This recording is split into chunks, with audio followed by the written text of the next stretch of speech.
I'm really here tonight to let people tell me what they think about the options, what they think about limited strike options, whether they think it's in the national interest. There are all kinds of issues that have been raised.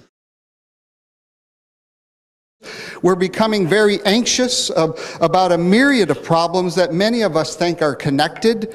The widening gap of economic inequality, the rising escalation of militarism in our police and in our foreign policy, questions about a post-9/11 erosion of civil rights, including the increase of surveillance on our citizenry, the corruption of our national finances, and here tonight, yet another spark of war.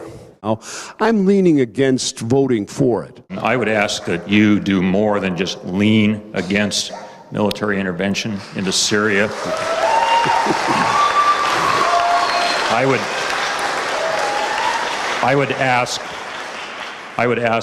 that you use Congress's power of the purse to open up that black ops budget, find out what kind of money we've been sending into by way of our CIA, by way of Saudi Arabia, and all of our others, to orchestrate this problem, and at whose say. I have a hunch, like some of the previous speakers, it's about money, people with big money. It's about us, again, being a useful idiot for every scoundrel in the world. This government is going around the world to dominate the world for the economic interests of its large corporations. That's what the foreign policy of the United States government is.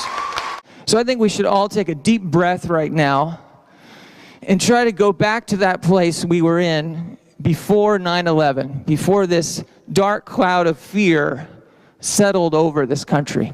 Speak to us about an America that knows how to reconcile with its enemies and that believes that our security is enhanced when power is shared, so that no one has the power to rule without law.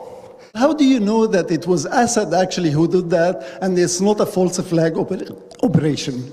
We, the United States, can no longer be the policemen of the world. And one thing I've discovered is that very rarely the official sort of discourse about what is happening and what our reasons are for doing things are the actual reasons we're doing the things.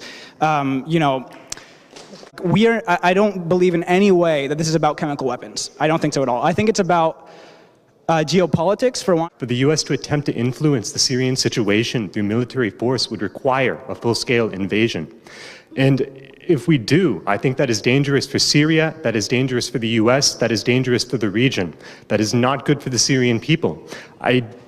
While there are secular fighting forces on the ground within the Free Syrian Army, by and large, they have not been militarily effective.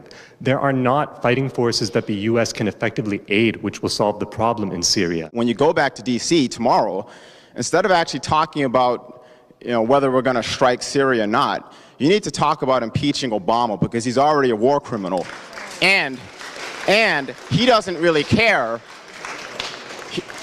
He doesn't care if the Congress gives him authority. He's already done it before in Libya, and I'm sure he'll do it again.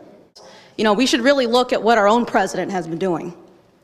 We've been killing people all around the world with drones. We've gone into illegal wars already, right? And so instead of, sitting here arguing about something like this, we should be thinking about where's our nation going to be going? One, we need to get industry and manufacturing back into the United States, right? We need to start massive reindustrialization. And two, Obama needs to be impeached.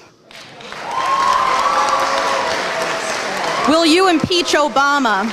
I don't think the president should be impeached, frankly. That's my view.